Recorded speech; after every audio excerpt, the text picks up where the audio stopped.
Good afternoon. My name is Adrian Dix. I'm BC's Minister of Health. To my right is Dr. Bonnie Henry, BC's Provincial Health Officer. This is our COVID-19 briefing for British Columbia for Monday, July the 13th. We're honored to be here on the territories of the Lekwungen-speaking people of the Songhees and the Esquimalt First Nations. Tomorrow, Tuesday, and Wednesday at around 3 o'clock, we'll be providing written briefings with updates about COVID-19, new cases in British Columbia.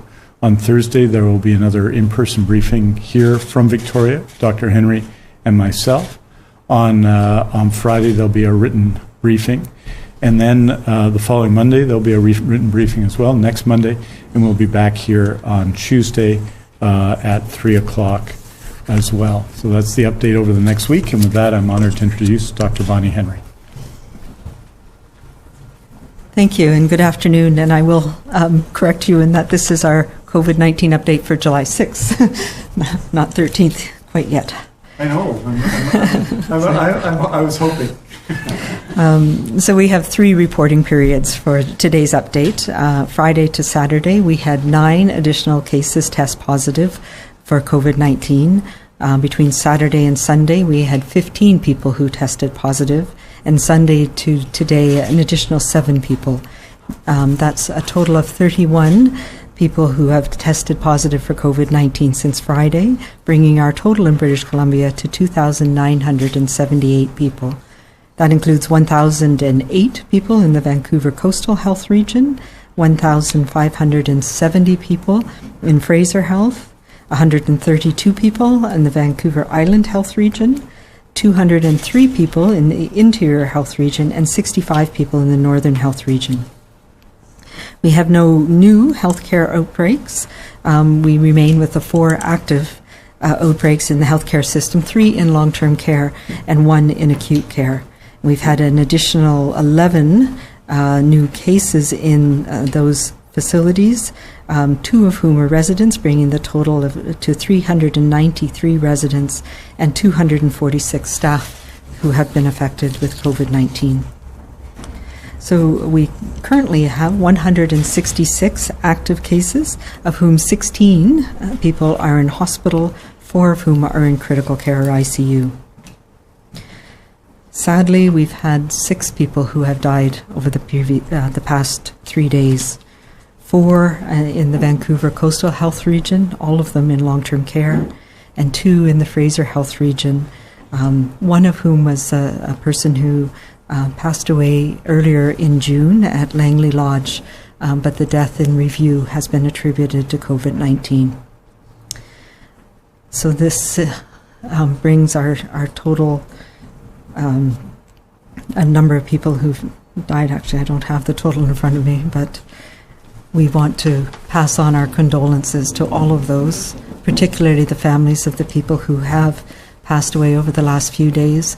As always, this is such a challenging time to have a loved one pass away, and we know that they are mourned by their family, by their caregivers, and their communities here in BC.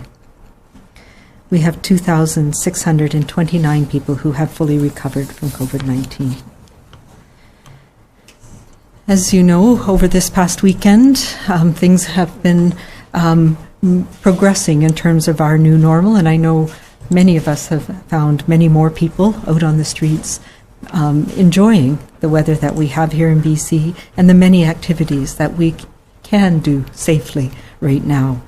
But importantly, we are following the rules that we have established for those safe social interactions, the rules that are our foundation to be able to keep our economy going, to keep our social interactions going, to keep our businesses. And as we have seen, these new normal rules are very doable. We can live with these. Young or old, in the city, a small town, we can all do and must do the right thing. This means leading by example, like we have been doing in BC since the start of our pandemic, assuming the best in those around us. As we have seen an increase in the number of visitors from elsewhere in Canada in these last couple of weeks, many businesses who rely on visitors and tourism have retooled and put together safety plans to allow them to open their doors to other Canadians. And let's show other Canadians how they too can do their part when they're here in BC. Anyone who is new to British Columbia from elsewhere in Canada, whether they're coming for work or on vacation, needs to understand that here in BC, we are keeping our bubbles small. We're having smaller numbers of people that we're gathering with. We are maintaining our safe distance from others, whether it's in a store, on transit, or in our community. Using masks when it's challenging to maintain that safe distance, and always, always staying away from others and staying home if we're feeling ill. Anyone from outside of Canada who's here for essential travel or is returning home is required to follow Canada's quarantine order to self-isolate for 14 days prior to interacting with us in the community. And while this quarantine order is an important part of Canada's border protection, we remind all British Columbians to show kindness and understanding to those around us. We have to remember that many Canadians reside elsewhere, and many of them are only now returning home. Many have returned home in the months since this pandemic started. So let's assume the best, and rather than offering judgment, continue to do what we have been doing with kindness and compassion.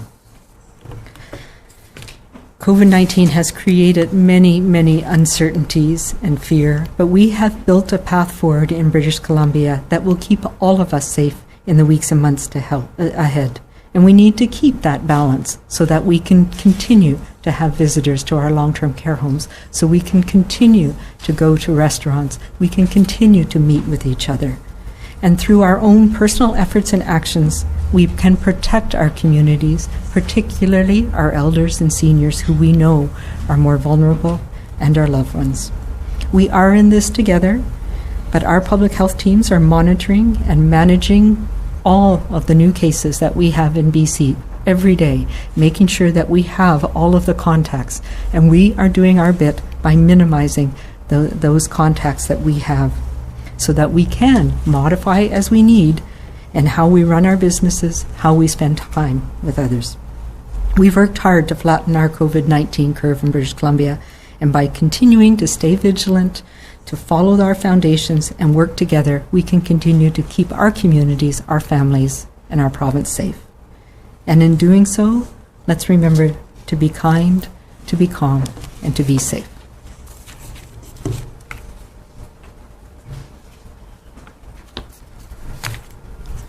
Thank you very much, Dr. Henry. And this is obviously a very somber day for us. 6 people are announcing the deaths of 6 people from COVID-19 in BC over the past 3 days. And one of them, as Dr. Henry has said, is from earlier in June. But we know the price that COVID-19 has taken from us as a whole community. We know and can identify that in many ways. But to lose 6 people all in long-term care over the last 3 days is a source of enormous grief for the families involved, for the caregivers involved, for the communities involved. And we share that sense of loss, that sense of grief with them and with the 183 people and their families who have passed away from COVID-19 since the beginning of the pandemic in British Columbia. It is a moment, I think, of sorrow for all of us, and we want to make sure that that sorrow is felt, because I know people feel it throughout the province, for all those families who have lost their loved ones. I wanted to say that there, as noted, 16 people in hospital, 9 in Fraser Health and 7 in Vancouver Coastal Health, and disproportionately in Fraser Health. They're part of the outbreak at Mission, at the Mission Memorial Hospital. Obviously, we are those are being monitored very carefully, and I think on the question of long-term care, and I wanted to speak briefly about family visits in long-term care, that on the question of long-term care, that continues to be an ongoing concern for all of us and everyone in the healthcare system, all those people, all those families who are struggling and are dealing with the situation at Holy Family and at Mission Memorial and at other care homes in BC, all those who have felt the anxiety that comes with an outbreak being declared, whatever its size, since the beginning of this pandemic. We're thinking of them and continuing to be concerned about the outcomes for everyone in long-term care. As you know, last Tuesday we announced updated requirements with respect to long-term care and and social and family visitation. Health authorities are actively engaging with operators to support them in the development of plans in accordance with the requirements of the policy, so that visits can occur in long-term care homes. It's expected that the majority of operators will submit their plans to health authorities this week, and that social and family visitation for most of those facilities will start next week. It's important to remember that visitation may start sooner, as early as this week, as early as they are coming days in some facilities and later in others, depending on the work required at each facility to meet the requirements.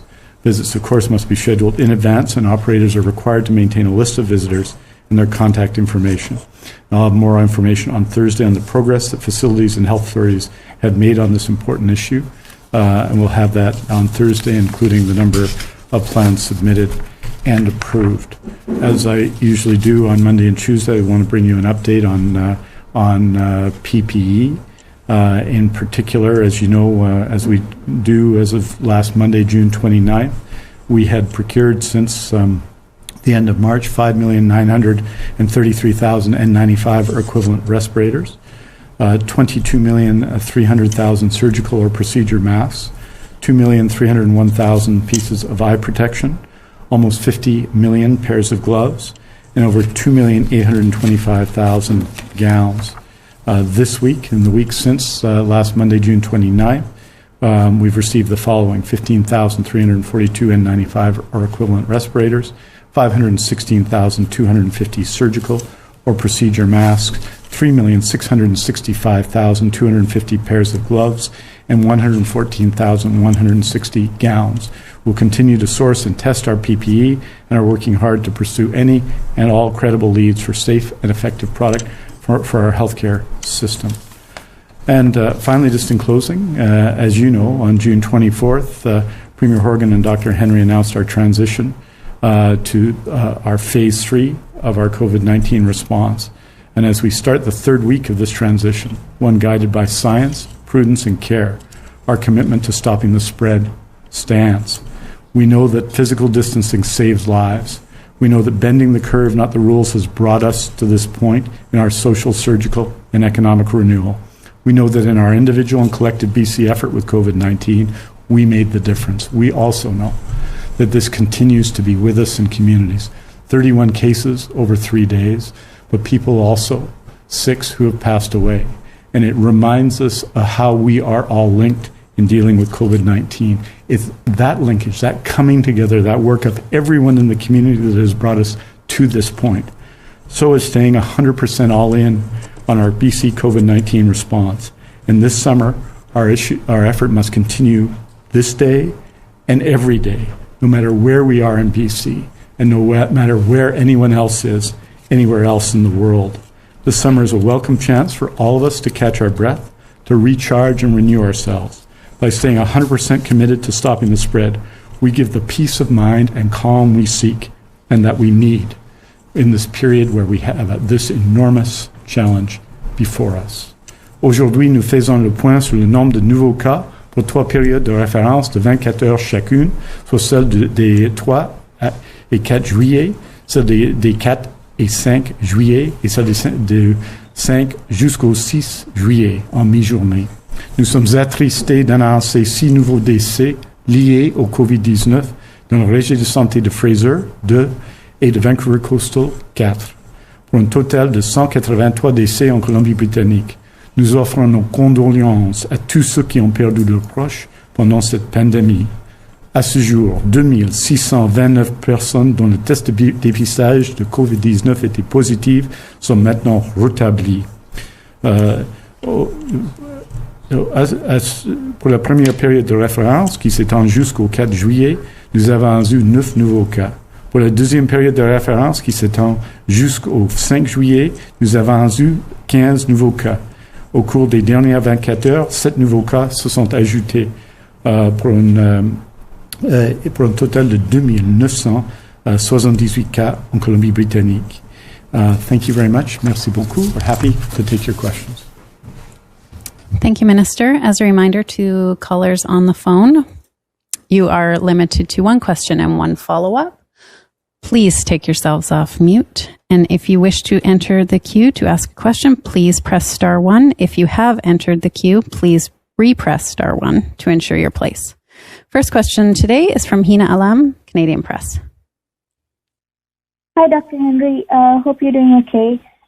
I was looking at this new paper that's out today where there are several scientists who talk about airborne transmission of the virus. And I was wondering if you could explain what that means and what are your thoughts about this new paper and the concerns raised by these scientists across the world about this airborne quality of the virus?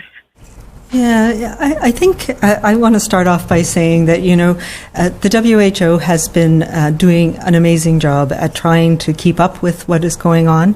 And I think that the way that, at least the report that I saw that was presented, I don't think they presented the WHO perspective in a way that was, I think it was more trying to foment a bit of controversy. And what these people were looking at, and this is something that has been an ongoing discussion for many, many years, and COVID is only one of the latest viral infections in this case where we have these discussions. We've had many of these discussions around influenza in particular, but certainly other ones as well. And where the challenge comes is we know that there is a gradation of how droplets come out when somebody coughs or sneezes or talks. And it is the smaller ones that can be breathed deep into the lungs, and it's the larger ones that are often deposited up in the back of the throat or in the upper part of the lungs. And when we talk about something in the healthcare world as being airborne transmitted, what we're talking about are viruses that are in very small particles that can last in the air for many hours often, and then can float in the air column and can be transmitted down the hallway or through the ventilation system, for example. And the ones that we most commonly associate with that type of transmission are viruses like measles. Smallpox was one that could be transmitted through the air, as well as bacterial infections like tuberculosis. When we're talking about viruses like COVID and influenza, primarily they're in the larger droplets that are transmitted when you're close to somebody. And yes, we can find some of them, and we can find some smaller droplets. There's a range of size when somebody's talking.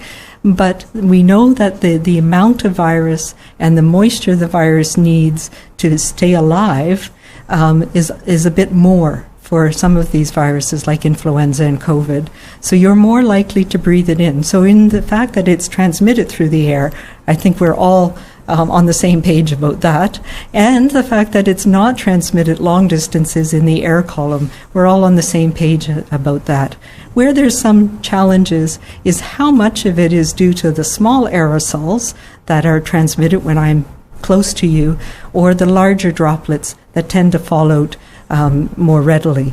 And how much of it do I breathe deep into my lungs, and how much of it is deposited in the upper airways. So it's really a bit of nuance, I think. The WHO has always said, and we agree, that when you are providing care in a healthcare setting for somebody with COVID-19, with influenza, it is incredibly important to do a number of things. We have what we call a hierarchy of controls. It's not only about wearing a mask or a respirator. It's about minimizing the time you spend in the room, making sure that you do fastidious hand hygiene, that you wear both a respirator or a mask, and eye protection as well, being incredibly important. So it's all of those things that we have in place that protect people. We know as well in the community, and we've said this over and over again, that it is when you're in close contact with somebody within 2 meters, within 1 meter, particularly if you're indoors where there's poor ventilation and you're coughing or sneezing or singing or hugging or dancing, those are the situations where you're much more likely to transmit this virus. And it is regardless of what size particle that you're breathing in at that point. So those are the situations that we know are most risky, and that's why the measures that we have in place focus on reducing those, making sure that we have space between us, making sure that we have increased ventilation. So we know, for example, that if in a number of the food production places where we had outbreaks early on, once we put in place measures like plexiglass barriers, like wearing medical masks or non-medical masks even, like ensuring we have safe distances between people, we stopped the transmission of this virus. So that tells me that these measures that we have in place to stop droplets are effective in most situations. When we're looking at some of the situations that we need to deal with around the world, where there's a lot of people who are sick with this virus, whether it's in a healthcare setting or whether it's in a communal accommodation where people are living together in close quarters, if there are a lot of people sick with this, the transmission can be explosive, and we've seen that.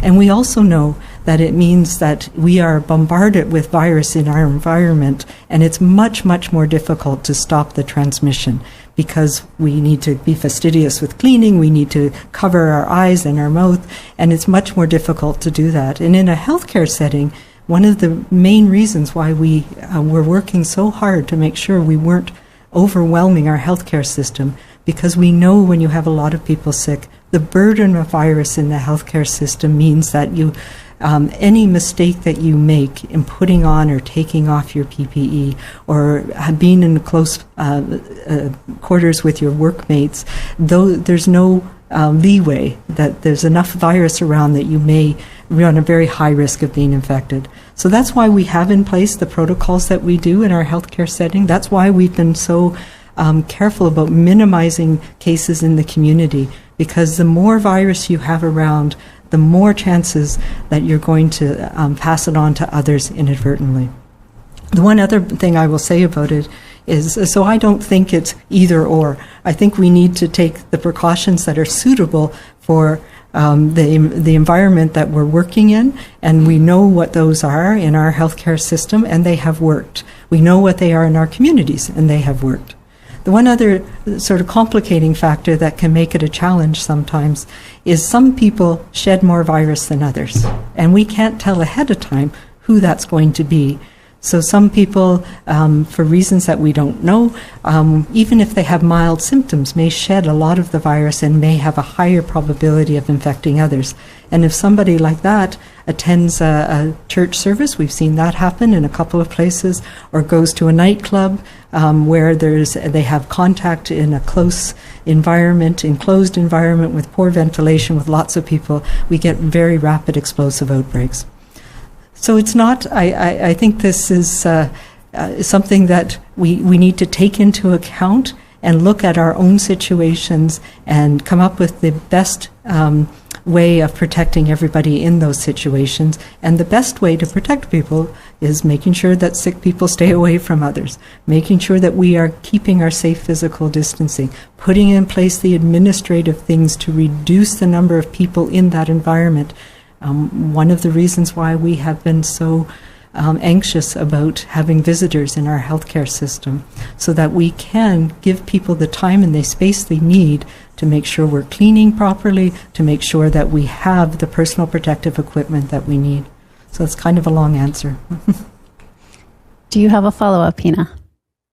Yeah. So with Dr. Henry, you just said we should try and spend minimum time in a room. What does this mean for offices or pubs or public transportation or restaurants, things like that?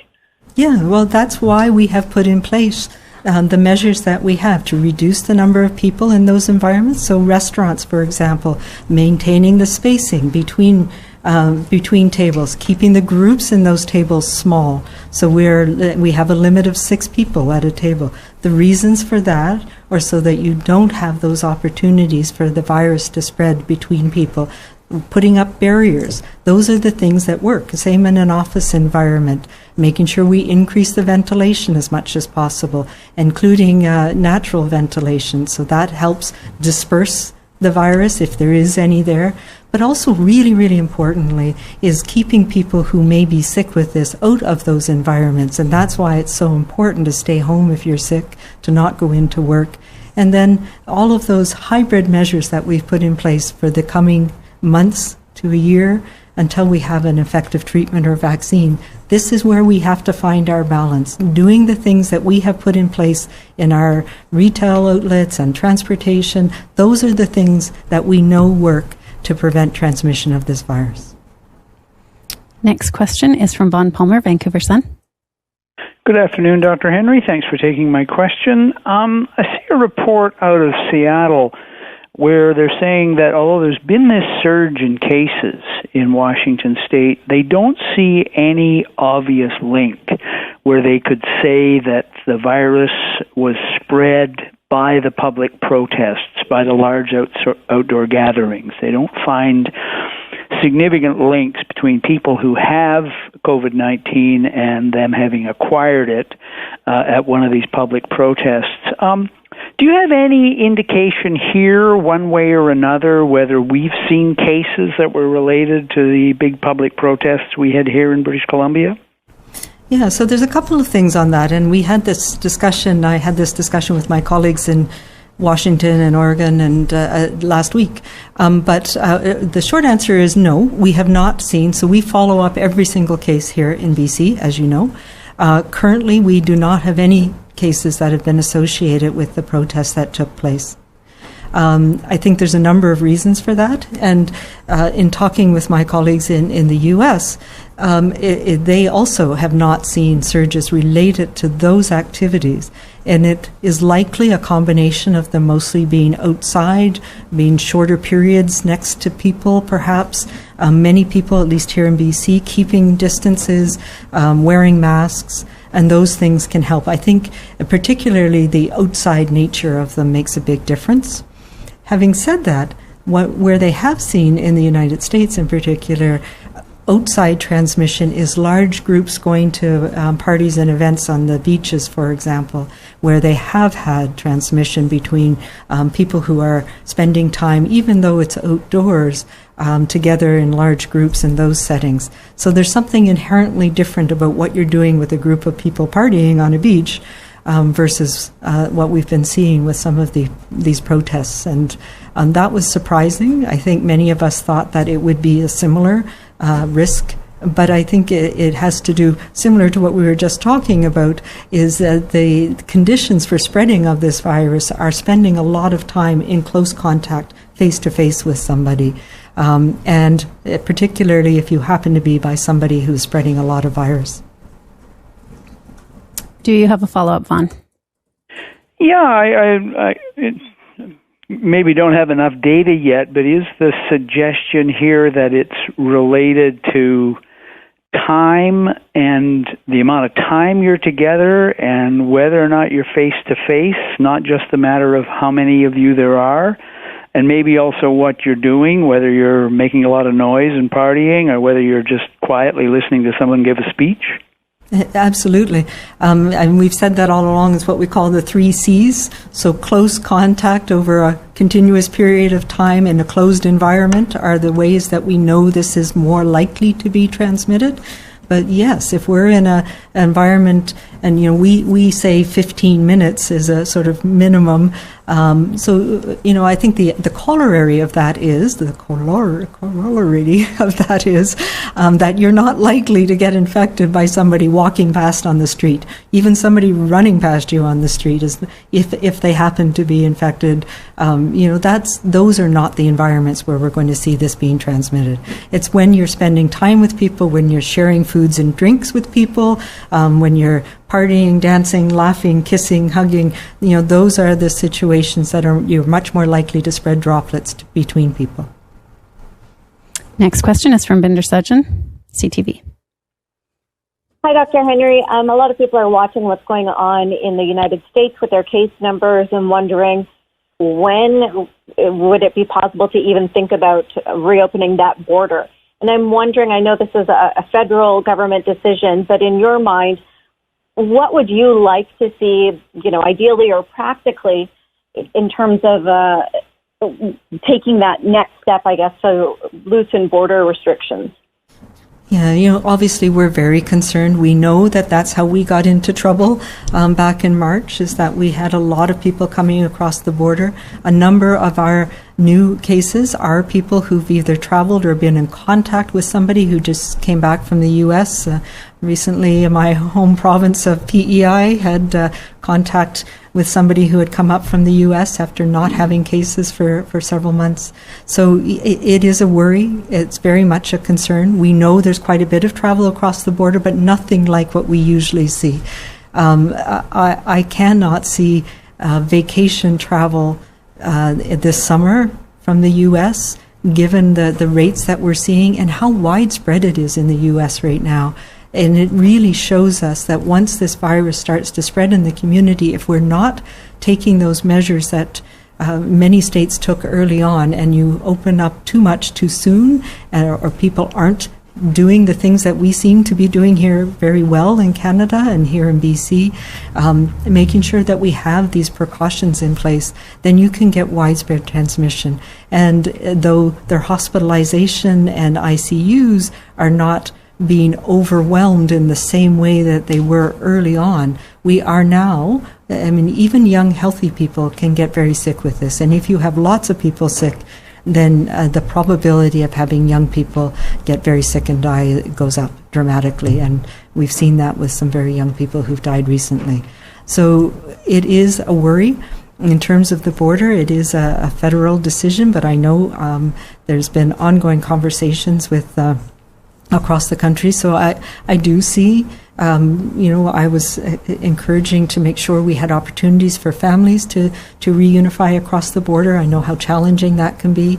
But any further loosening of the restrictions needs to be accompanied by ensuring that people know the restrictions that they need to follow once they're here, including self-isolation for that incubation period. Do you have a follow-up, Binder? Yeah, I'm just wondering, I know there'd be discussions with you and your counterparts, but just given what's happening in the United States, is it possible even at this point to think about, case numbers or trend lines that it would take to feel comfortable with reopening?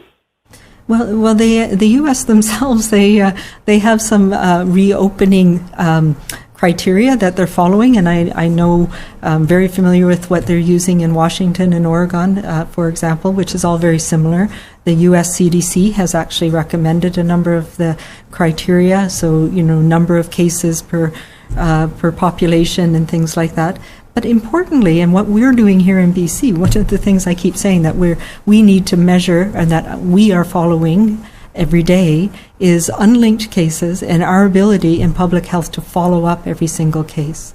And when you have people who are skilled at doing that, and we can find people and link people and stop the outbreaks from spreading very rapidly, very quickly, and we've been able to do that here. So once they get to that point in the U.S., I think that'll be very helpful. And they were certainly doing a really great job of that in Washington and Oregon in particular, and in Idaho and Alaska. And now it's tipped the other way, and they've have very large outbreaks where people have not been following safe distancing rules and things. So it's been a challenge for them. And we want, the best thing for all of us in North America is for Mexico, is for the United States, is for Canada to all have this virus under control. So anything that we can do to support our colleagues in the U.S., we are trying to do. So yes, it would depend a lot about how many outbreaks they're having, how many unrelated, unlinked cases, and ability to follow up with public health. Yeah. Say that I agree. I don't think it's any time soon. It's important to remember it's not just the issue of people visiting Canada. It's Canadians visiting the United States that would be not possible at this point. Many of the places we would visit, Washington and Oregon, are obvious, but also Arizona and Nevada and California. These are states where Canadians and British Columbians visit frequently. And clearly the trend line is entirely in the opposite direction. And this is true around the world. These have been the highest days for COVID-19. And what that reminds us of, I think, is the absolute need to continue to be vigilant in what we're doing here. One of the extraordinary things that's happened here is the work of people in public health, as Dr. Henry has said, in the contact tracing they have done. But that is possible and practical, or much more possible and much more practical when the number of cases is, the absolute number of cases is less. And this struggle that our American friends are having, but not just them, in Mexico and in India and in other jurisdictions around the world, is a message to us to be humble about our successes and also to be vigilant to ensure that we continue to be all in, as I like to say, against COVID-19, because the consequences, economic and social consequences of having to go back on opening up the economy that we're seeing in 17 or 18 U.S. states right now are significant and negative for all walks of life and all elements of society, from healthcare to the economy to our social interactions. Do you have a follow-up? That was it. Thank you. Okay, thank you. Sorry. Next question is from Martella Bernardo, News 1130. Hi, everyone. I know you touched on this a bit during your opening statements, but for Dr. Henry, how concerned are you about the fact that we're seeing people now only dying in long-term care homes, and the concerns leading into family visits, and how much you've stressed that we need to be careful that we're not bringing this virus into these homes again? Yeah, you know, from the very beginning, we knew that once this virus got into a long-term care home, the potential for people to die, and we've seen that in all of these, goes dramatically up. I think the good news is that we have reduced the amount of transmission in our community so much so that we have very few people in hospital. We have very few people who are transmitting in our community. And that's why we feel we're at that balance where we need to allow more people to go into long-term care. But it is that balance. We have to keep doing what we are doing in our community settings, being mindful of our balance, being mindful of the numbers of people that we're in contact with. And if we have somebody who's in long-term care that we're going to visit, then we have to make that sacrifice of staying away from some of those settings where we might put ourselves at more risk. And we have to be absolutely fastidious about staying away if we're not feeling well at all. So those are the balances that we have to make as families, as communities, to make sure that we do protect our long-term care homes. And it really has been a progression. We've been opening up the surgery, we've been opening up our economy, we've been having more social interactions, and we have low enough rates in our community now that we can manage this as long as we all be mindful and considerate and continue to do what we've been doing.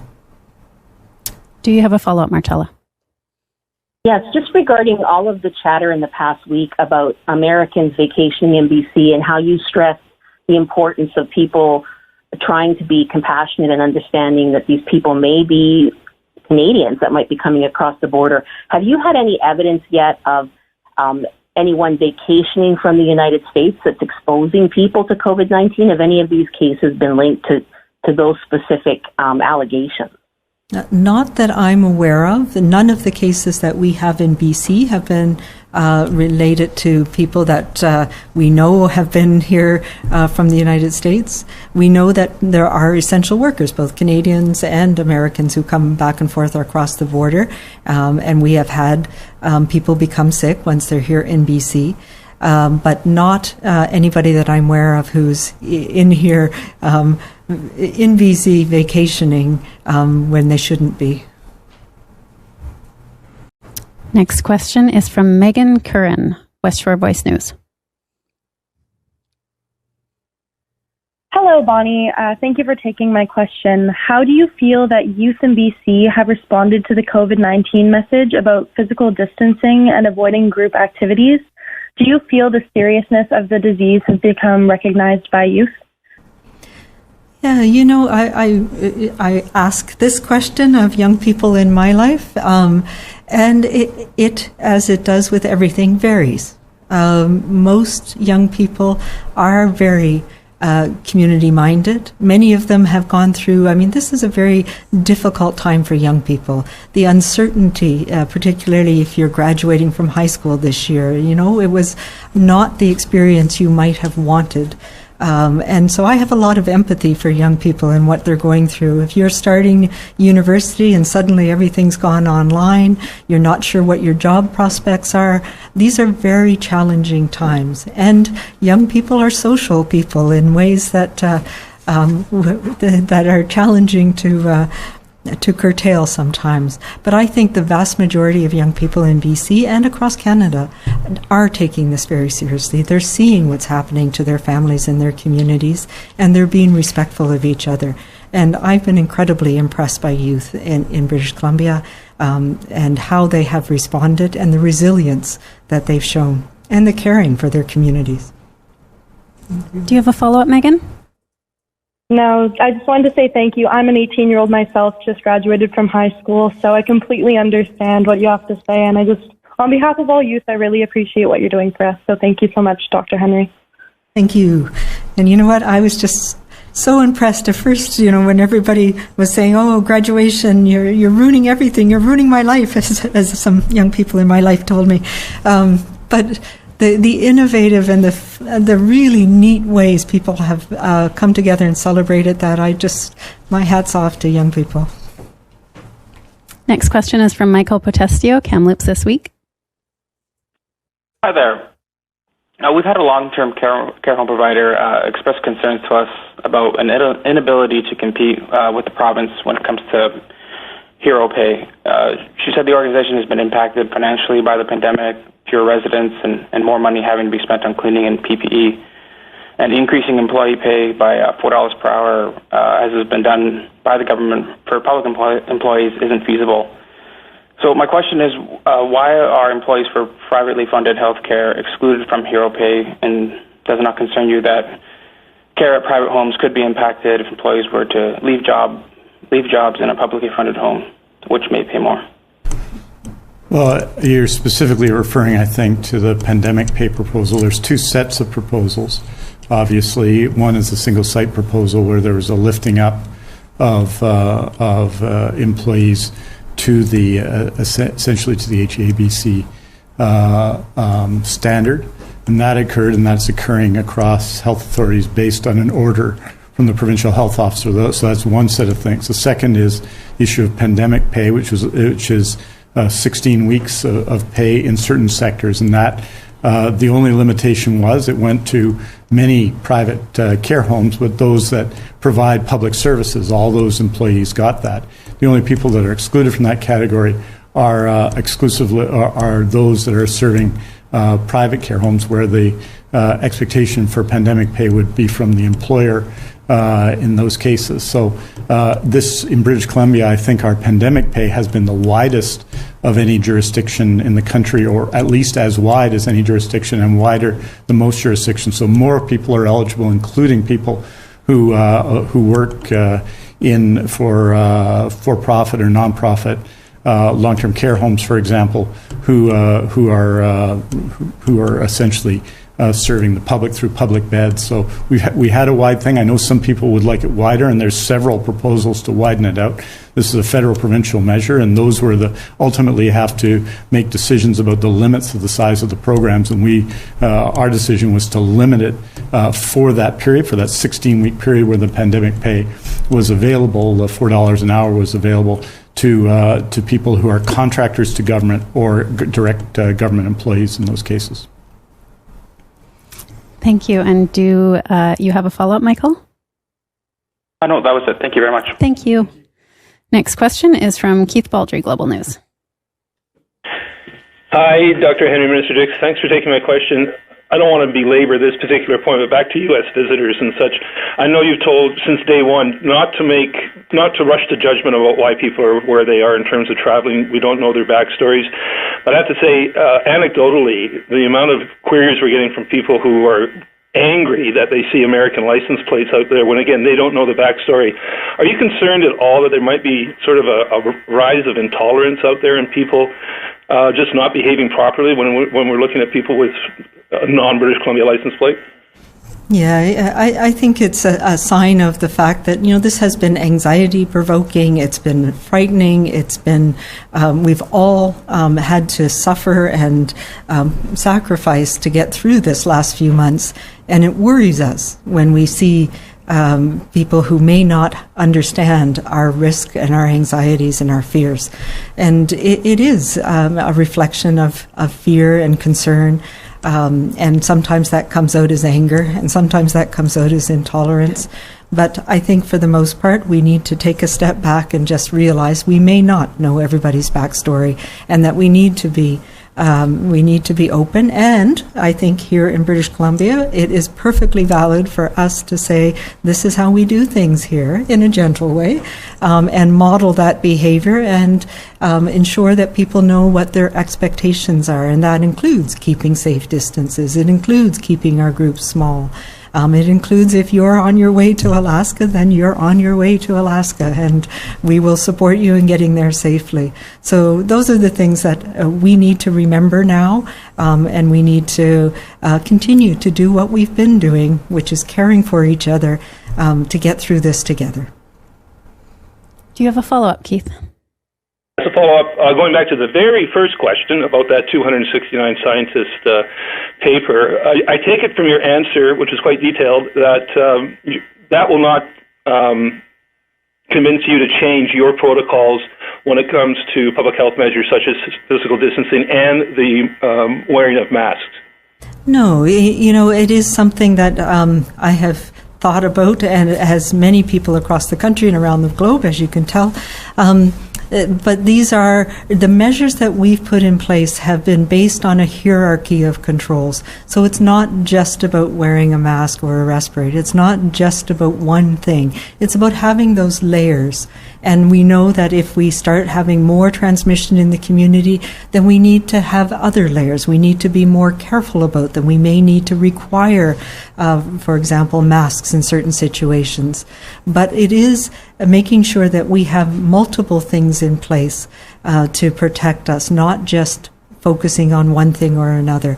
And that goes for the healthcare system as well as for the measures that we're doing in the community. And I actually think it's a little bit of a tempest in a teapot in that we all agree on the extremes, and we're really sort of fussing a little bit about how much we need to pay attention to the bits in the middle. And really, we need to have a layered approach that allows us to adjust as we're going through the transmission in our community and the situation that we're in. And each individual outbreak situation, for example, we might do things slightly differently depending on a mixed accommodation situation versus a workplace situation. So I think it is important for us to continue to look at the data, to look at where we're seeing transmission events and adapt if we need to put in place extra measures.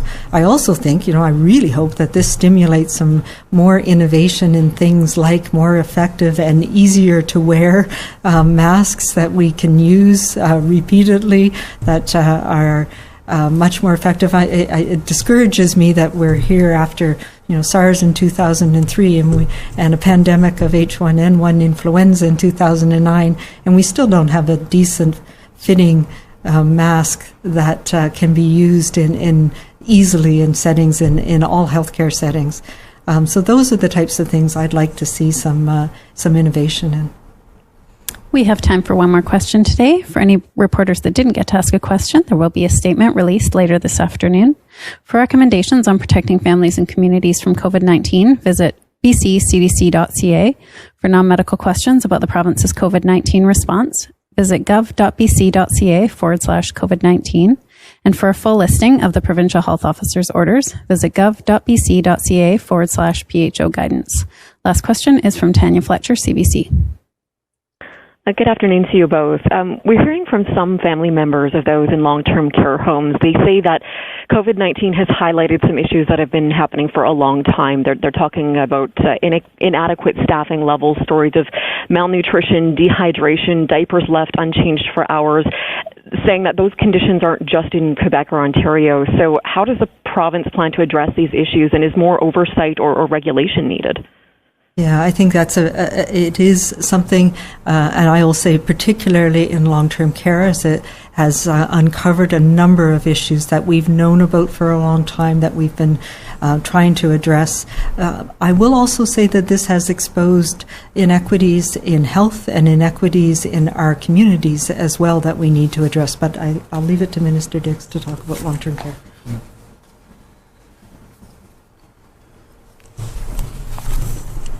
Well, I think action has been taken, and more action needs to be taken in long-term care. When I became Minister of Health, the standard for care per resident day, as you know, in BC is 3.36 care hours per resident day.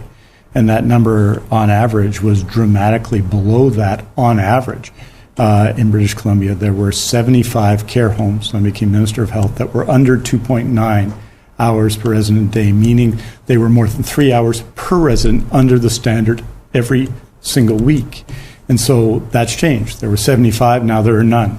The care standards have gone up from, I think, 3.08, and at the end of this year, the average care standard will be 3.37 per resident day, which at least meets the provincial standard on average, which was our intention. In addition to that, we made obviously significant changes. Bill 47, which was unanimously supported in the legislature, it got rid of Bills 29 and 94, which created a structure in long-term care that I think wasn't either stable or healthy for many residents and for many workers. So those changes, and significant ones, have been made, increases and significant increases in respite care. And during this pandemic, the move to a single site, 8,800 workers who were at multiple sites. Now everyone is assigned to a single site, and supporting that with public dollars.